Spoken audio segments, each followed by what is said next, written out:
7 people die as fire breaks out at a COVID-19 facility in Andhra Pradesh's Vijayawada. The NDRF teams joined the local authorities in the relief and the rescue operations. Prime Minister Modi discusses the situation with Chief Minister Jagan Mohan Reddy, assures of all the possible help and support. Prime Minister Modi to launch the financing facility of 1 lakh crore rupees under the Agriculture Infrastructure Fund today. The Prime Minister will also release the 6th installment of funds worth 17,000 crore rupees under Prime Minister's Kisan scheme.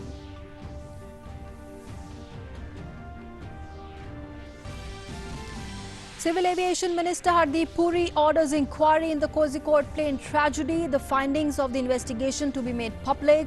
Clarifies that the issues red flagged by the DGCA were addressed and rectified at the Calicut airport. Announces interim relief of 10 lakh rupees for the kin of the deceased.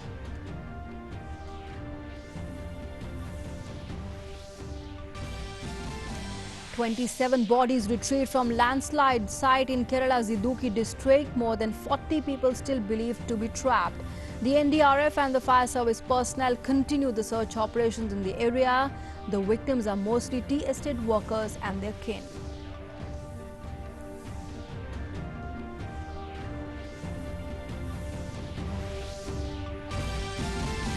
India's COVID-19 recovery rate continues to improve, crosses 68% mark with over 14.2 lakh recoveries. The case fatality rate declines to 2.04%. The centre directs the states to focus all the efforts on reducing mortality. The global COVID-19 cases cross 1 crore 98 lakh.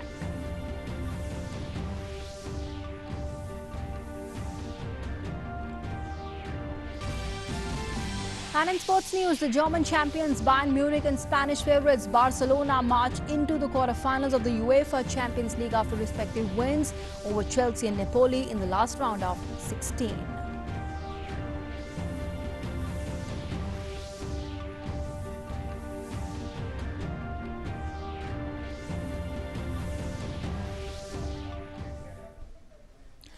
Hello and good morning. You're watching Doordarshan News with me, Nancy Kohli, and the big news that we're tracking at this hour in Andhra Pradesh: a fire has broken out at the hotel in Vijayawada, in which 7 people are believed to have lost their lives, while 30 others have been rescued. The fire, though, has been doused for now. The hotel was being used as a COVID-19 facility by a hospital. The COVID-19 patients were mildly symptomatic, and those who did not require hospitalization were staying there at the hotel. It is also being reported that when the fire accident happened, around 40 people were inside that centre. The reason for the fire is yet to be ascertained.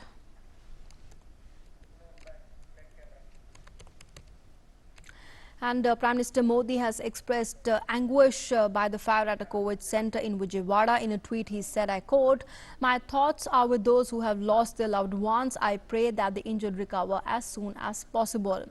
Discussed the prevailing situation with the Andhra Pradesh Chief Minister Y.S. Jaganji and assured of all the possible help and support. And the Chief Minister Jagan Mohan Reddy has expressed shock and grief over the fire mishap and inquired about the cause of the accident.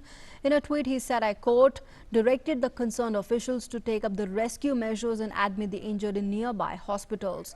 Also instructed officials to conduct an inquiry into the accident."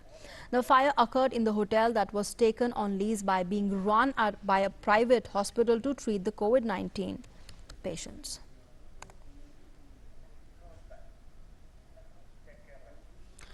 And let's now get in more updates on that tragedy that's taken place in Andhra Pradesh. Our correspondent Vidya is now joining us. Vidya, what more can you share with us as far as the situation that is concerned? We understand that the fire, though fauna, has been brought under control, but the condition of those who have injured. About 5 o'clock in this morning, the hotel Swarna Palace had caught the fire, and the reason is to be investigated, and it is suspected that it is a short circuit. So around 5 o'clock the fire has been broken down, and at that time about 30 patients and 10 of the hospital staff are there inside the hospital, and of them 7 were found dead, and about 4 people have been jumped up from the top floors onto the road, and of course they are rescued and there is no casualty for them. And this hospital has been taken over as the COVID care center. for a private hospital in Vijayawada, and it is being maintained by the same hospital itself.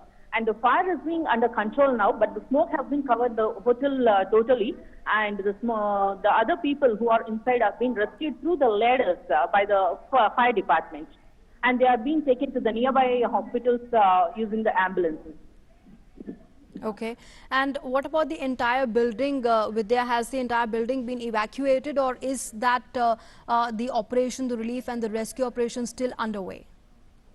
So almost the patients are all completely evacuated and sent to the nearby hospital, a metropolitan hotel and nearby hospital, Ramesh Hospital and all. They are being sent over. And other the rescue operations is going on, and they are finding out if there are any other people inside the building, and almost it is being evacuated. Okay.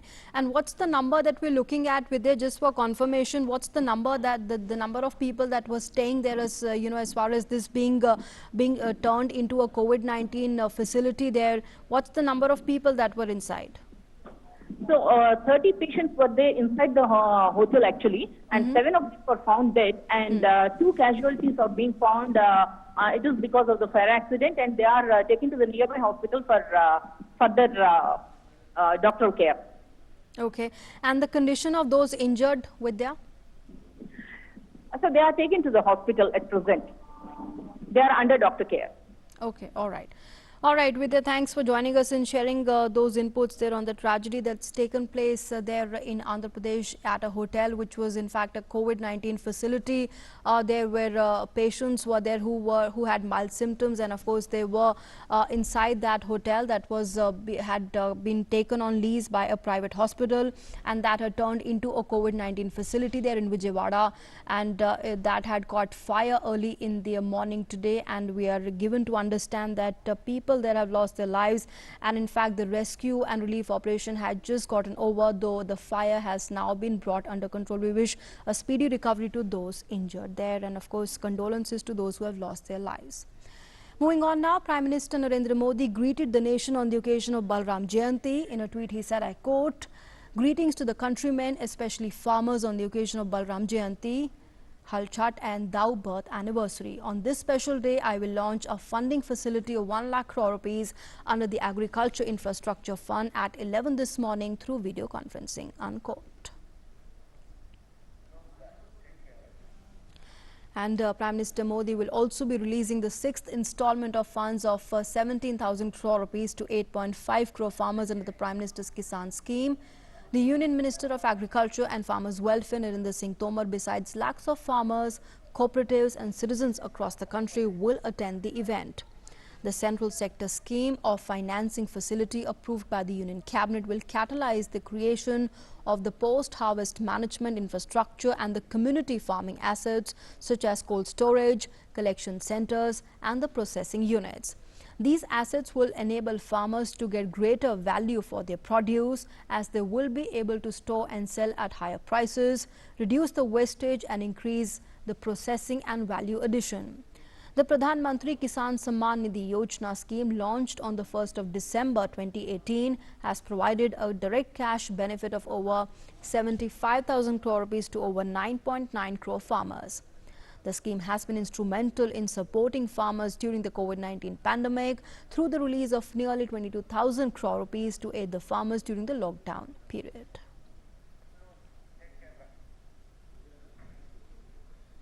Prime Minister Narendra Modi yesterday launched the Gandagi Mukt Bharat, a special week-long campaign for Swachhata in the run-up to the Independence Day.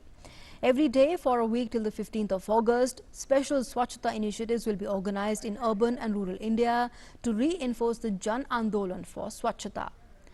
On the occasion, Prime Minister Modi also inaugurated the Rashtriya Swachhata Kendra, an interactive experience center on the Swachh Bharat mission at the Gandhi Smriti and Darshan Samiti at Rajghat in the national capital. Dedicating the center as a permanent tribute to Mahatma Gandhi, he lauded the countrymen for making Swachhata a Jan Andolan while urging them to continue to do so in the future. The Swachh Bharat mission has transformed the rural sanitation in India and has changed the behaviors of over 55 crore people from open defecation to using a toilet. India has received high praise from the international community for this. The mission is now in its second phase, aiming to take India's villages from open defecation free to ODF plus, with a strong focus on sustaining the ODF status and ensuring solid and liquid waste management for all. देश में एक सप्ताह लंबा अभियान चलाए, स्वराज के सम्मान का सप्ताह यानी गंदगी भारत छोड़ो सप्ताह। मेरा हर जिले के जिम्मेदार अफसरों से आग्रह है, इस सप्ताह में अपने अपने जिलों के सभी गांवों में कम्युनिटी टॉयलेट्स बनाने पर, उनकी मरम्मत पर विशेष बल दे, उसको अभियान चलाएं। जहां दूसरे राज्यों से श्रमिक साथी रह रहे हैं, उन जगहों पर प्राथमिकता के आधार पर ये काम हो। इसी तरह गंदगी से कंपोस्ट बनाने का काम हो, गोबर धन हो, वाटर रिसाइकलिंग हो, सिंगल यूज प्लास्टिक से मुक्ति हो, इसके लिए हमें मिलकर के आगे बढ़ना है। Civil Aviation Minister Hardeep Puri has called for refraining from speculative observations about the accident involving an Air India Express in Kozhikode Friday night, and that issues red flagged by the DGCA were addressed and rectified. In a series of tweets, the minister has said, I quote, I will encourage all to exercise patience and refrain from making speculative observations bordering on the irresponsible.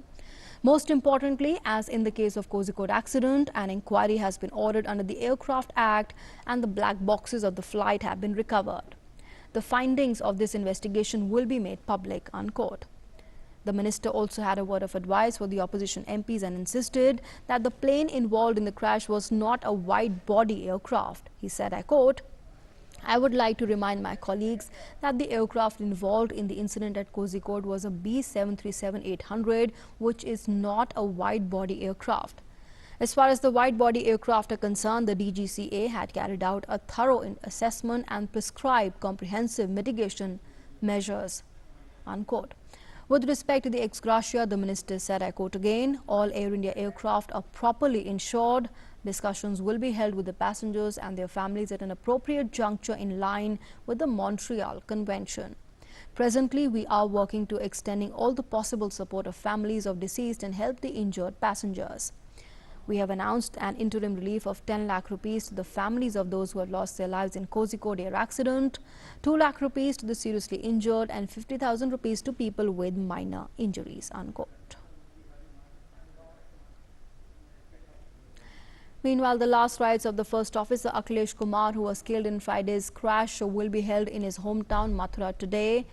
The mortal remains of co-pilot Akhilesh Kumar, who lost his life in the flight crash landing incident at Kozhikode, first arrived at the Delhi airport. The Air India Express employees paid tributes to him. Later, his mortal remains were taken to his native place in Mathura in Uttar Pradesh. A massive search operation using man and machine is still underway to find the 50-odd people reported missing after a landslide in Kerala's Idukki district. 27 bodies have been retrieved so far from the debris at the landslide spot at Rajamala near Munnar in Idukki district. The Chief Minister Pinarayi Vijayan said that besides 2 teams of the NDRF, police and the fire service personnel are also engaged in the operations. Meanwhile, with the rains intensifying in several parts of Kerala, over 11,400 people belonging to 3,530 families have been shifted to various flood relief camps as a precautionary measure. The maximum number are in the hilly district of Wayanad, where nearly 3,800 persons are accommodated in 69 relief camps. The Periyar River swelled up due to heavy downpour from the past couple of days. The inundation is such that a Shiva temple located in the Aluva has fully submerged in water due to torrential rains. The Chief Minister has said that the water level in the Mullaperia Dam is fast rising as its catchment areas are receiving abundant rains. The state government has requested Tamil Nadu to release the water into Vaigai River once the water level in the reservoir touched 136 feet. The Chief Minister has urged the public to remain vigilant in view of the Met Department issuing red and orange alerts in several districts valid for the next couple of days. The Met Department has predicted scattered heavy to very heavy rain with isolated extremely heavy falls very likely to continue over Kerala. And in Karnataka, the swollen rivers and the flood-like situation continue to threaten lives and property in several parts. Though there has been a respite from the rain in some parts, the rivers continue to flow above the danger mark, inundating the low-lying areas in several parts of Malnad, coastal and interior Karnataka. There are also reports of continued landslides in the hilly areas of Kodagu and Chikmagaluru. As many as 70 relief camps are active across the state so far, where 1,292 people are taking shelter. The NDRF and the local authorities are carrying out relief and rescue work.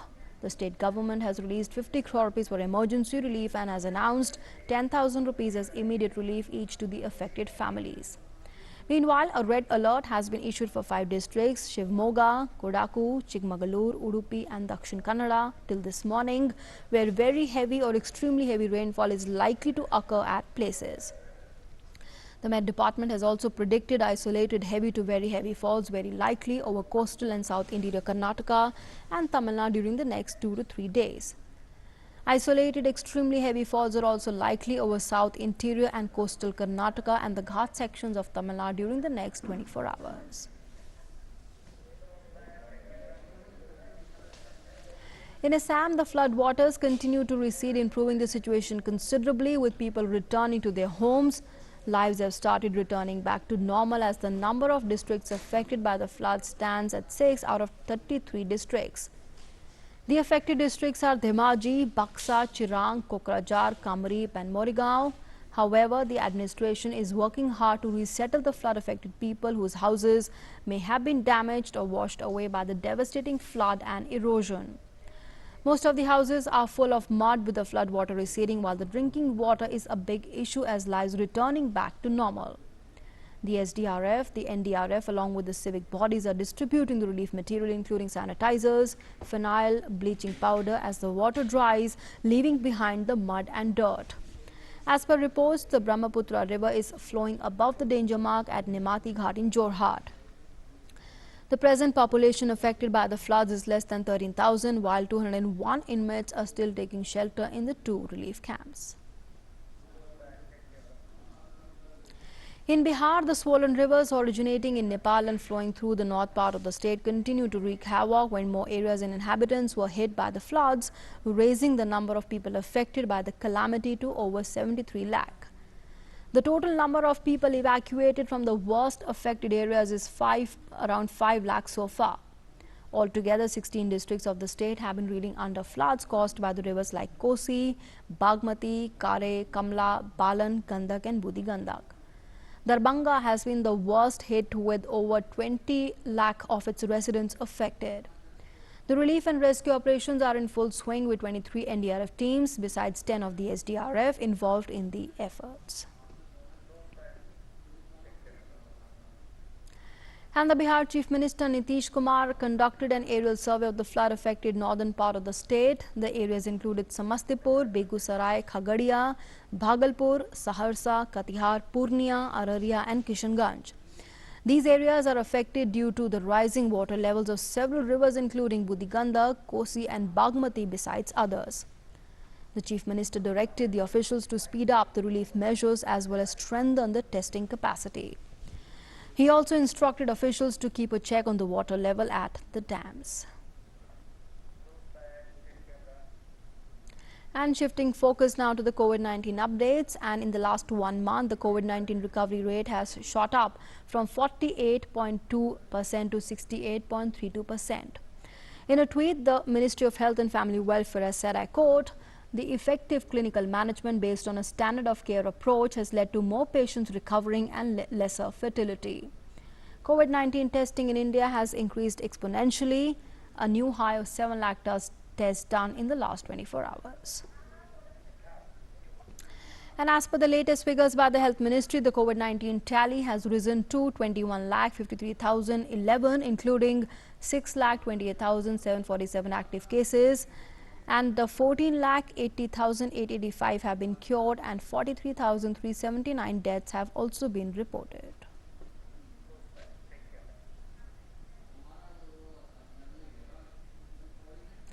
And news now from Jammu and Kashmir, where in yet another incident of ceasefire violation, Pakistan army troops resorted to unprovoked and indiscriminate firing targeting the Indian forward posts in civilian areas along the line of control in the border district of Poonch this morning. The defense spokesperson has told Doordarshan News that at about 6:45 this morning, the Pakistani troops started firing with small arms, followed by heavy mortar shelling along the LOC in the Mankot sector of Poonch district.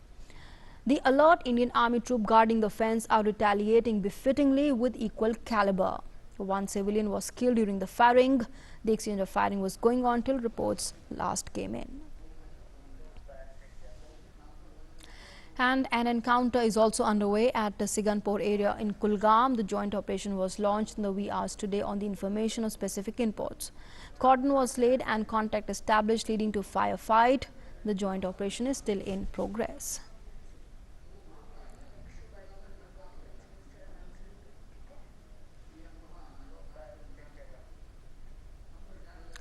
The Enforcement Directorate has issued a summon to Rajya Chakrabarti once again in connection with the Sushant Singh Rajput case. She's been asked to appear before the investigating agency tomorrow. Riya's brother Shaumik Chakrabarti was questioned by the ED for nearly 18 hours before he left the ED office early today morning.